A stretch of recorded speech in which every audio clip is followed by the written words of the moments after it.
Hello Virgo, this is your 2016 forecast for the whole year. So it's a busy, active year, and I don't think there's going to be much of a dull moment. I will be at the end of this video showing you all the important dates in a list, so don't worry about having to make notes. I know you Virgos, you like to keep abreast of everything that's happening. Don't worry about it, you can relax and just enjoy everything that I'm about to explain to you. So the first thing to share with you is that all this year we've got very little in fixed signs. None of the eclipses in March or September are in fixed signs, and none of the main planets, the slow-moving planets either, are in fixed signs. So what does this mean? Well, fixed signs like to slow things down, like to fix themselves somewhere and say, this is where I'm going to stay for 5 years, 10 years, 50 years if they can. And they like that kind of a feeling of stability. Well, we've got cardinal energy and mutable energy, much mutable, and you are a mutable sign. So what does it mean? Well, we've got Uranus in Aries here, that's a cardinal sign. We've got Pluto here in Capricorn, that's also cardinal. So cardinal signs are all about taking action. So action for you this year is very much about your creativity, what gives you pleasure, what you enjoy, really going to the depths and finding it. So many of you are not necessarily clear about what you really enjoy, or maybe it's changed. You're a mutable sign. Give yourself permission to change and not always to have to finish everything off to utter perfection. So with the cardinal energy this year, it's going to be about pushing forward, really taking an odd risk, and really going for the things that you want to create for yourself. And the mutable energy means that, okay, it's time maybe, if you feel you're pushing and things are not happening too quickly, time to change, time just to flow with that river downstream rather than trying to clamber up upstream all the time. So that's going to be the flavor of the year, and the flavor really is that if you really can go with this energy, be proactive in your life and make adjustments and changes as you go along, you can accomplish, I mean, the world's your oyster this year. So that's what I'm going to say to you, Virgos. So let's break this year down for you. We've got Saturn going to be here now in your 4th house for 2 years, the next 2 years actually, till the end of 2017. So with Saturn in the 4th, many of you Virgos are going to be moving home, moving country even, maybe renovating, doing repairs or upgrades to where you're already living. Or you may in fact end up traveling for business or work of some kind. So I'm going to start out with the eclipses in March. So March the 9th, we've got a solar eclipse in Pisces, your opposite sign, happening here in your house of relationships. So we've got Neptune for many years yet in the house of relationships. So many of you have had your disappointments. There's no question. You've had lots of disappointments and even possibly betrayals in relationships. And you're kind of learning to find your way as to who you can trust and who you can really rely on. So this new moon solar eclipse happening in your 7th house relationship beams in some brand new fresh air, wonderful energy into your relationships. So this will be a wonderful time to get into a new relationship, to renew an existing relationship. And do keep in mind that the eclipses, the energies, you start to feel them often a few weeks before, and they last at least 6 months afterwards, if not sometimes a few years, depending on what's happening in your personal chart. So this is a lovely eclipse to have in that 7th house of relationship, giving you an opportunity to really refresh and renew that area. Anything that's got stale, that needs to change, you'll have an opportunity to renew it and to take it into a much healthier direction. And on March the 23rd, we've got a lunar eclipse happening in your 2nd house of money and finance. So a lunar eclipse, well, this could well be something financial you've been working on coming to fruition.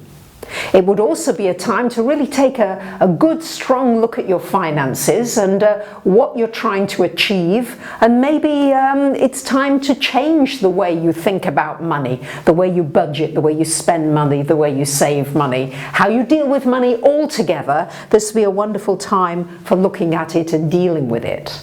It's also a wonderful time for looking at your self-image, how you see yourself.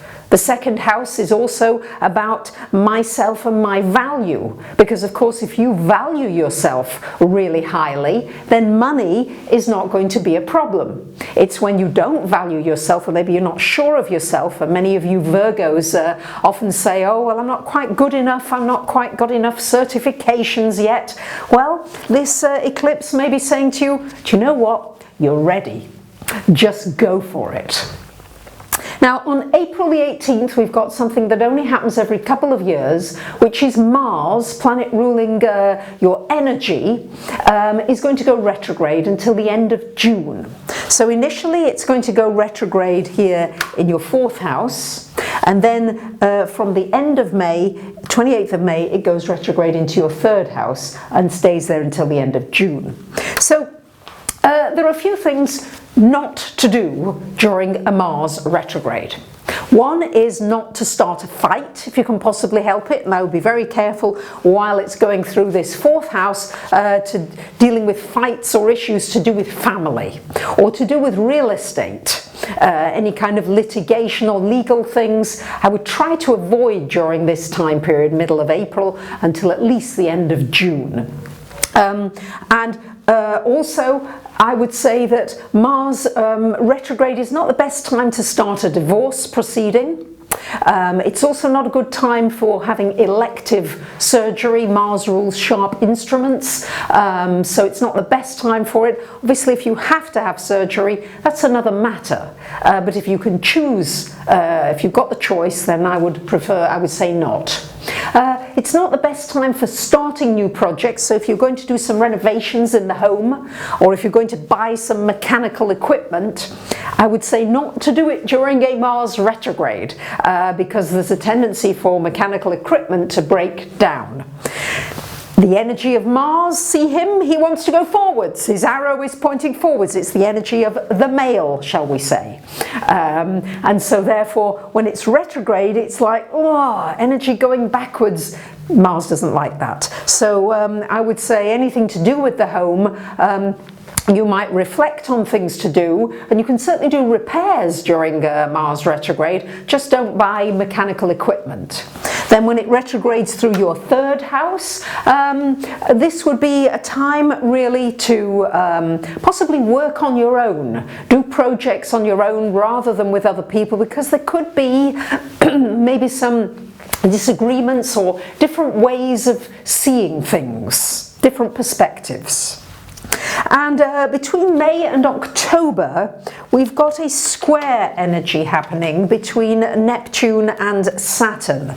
And so they're very different energies. Whenever there's a square, this is an energy of dissonance. It's like, oh, one is pulling against the other. So Saturn wants practicality, it wants stability, wants to know where it is, and Neptune doesn't. Neptune wants to live in the dream world. So if you like, Neptune is up here, so it's about trying to balance your up here dreaming of the perfect relationship, the perfect soulmate, the perfect marriage, and at the same time the reality of home, of responsibilities, of things that really need to be done and have to be done. So it's about finding that balance in between, and if you find that you're really pushing and nothing's happening, because very often Neptune dissolves, then just let go and know that this isn't meant to be at this time for some reason. Yes, don't drive yourself mad. That's the best thing to say really while that square is really strong during May to October. Between June and July, we've got a trine aspect, lovely trine, between Jupiter here and Pluto in your 1st to your 5th house. Now, Jupiter and Pluto are power planets, especially when they come together in a harmonious position. Warren Buffett, Bill Gates, they've got those two planets conjunct in their charts. So there's a possibility here of making a lot of money. There's also a possibility here of doing something very successfully with your own creativity. For those of you in entertainment, you might become an overnight success. You might really get somebody influential who wants to promote you. Or your own business could really take off. Something really special could happen during June and July. Now on September the 1st, we've got a solar eclipse in your sign, Virgo. And let's not forget that Jupiter, planet of growth, expansion, wonderful things, is still in your sign until September the 9th. So we've got this new energy going into you, and really this should be an expansionary year for you. Time to really grow, maybe to learn something new, to take your spirituality in a new direction, to travel some more, to explore different cultures, different peoples. It's really a widening of you. And on September the 1st, this is like really a blast of energy saying, Virgo, yes, this is you. You are wonderful. You are precious. You are special. How can I love myself more? How can I be out there just a little more so people can see how really special I am? I know most of you don't like blowing your own trumpets a whole lot, but truly this eclipse wants you to do that because it's going to help you with your relationships. And on September the 10th, we've got Jupiter changing sign, going into Libra, going into your second house, where it will stay until October the 10th of 2017, so 1 year and 1 month. Going to be in this second house of money. And whatever Jupiter does, wherever it goes, it magnifies, it expands. So if you've been doing, being really good with money, chances are you'll make a lot of money during this transit. There will be a possibility to really increase your financial well-being. Now, Jupiter does like to spend money as much as it likes to have it coming in, so chances are you'll be spending it just as quickly if you don't really stay aware of what's going on. But that should be really good for you in that second house. And we've got a lunar eclipse happening in Pisces, again here in this 7th house. So something that may begin around March may come to fruition around September or a little bit later, because as I said, these eclipses do last for a long time. And so this really, a relationship coming to a head, maybe realizing, yes, I do want to be in this relationship more seriously. Or conversely, maybe saying, this isn't quite for me and it's time for a change and it's time to move on. But there will be certainly something that comes to a head in your relationships. And finally, we've also got another lucky aspect in December, which is a lovely trine here from Saturn to Uranus. So what this means really is that if you've been putting in some hard work, maybe on a project, it can come to fruition and at the end of this year. So this is a really beneficial aspect, especially for you connected maybe with something to do with real estate, land, family, an inheritance, an investor, money from somebody else or some other source coming to you, but also something that you have worked for and you have earned. So there you have it, my lovely Virgos. I wish you a wonderful new year. For those of you that would like a personal reading, having me look at your chart, what's happening for you and how you can make best use of the energies, of course I'd be delighted to hear from you. And I really would like to thank so many of you who email me, comment, share, subscribe, and really are so supportive to me during the year. I'm extremely grateful to you. And from my heart to yours, I wish you a wonderful year, and I'm sending you much love. Bye for now.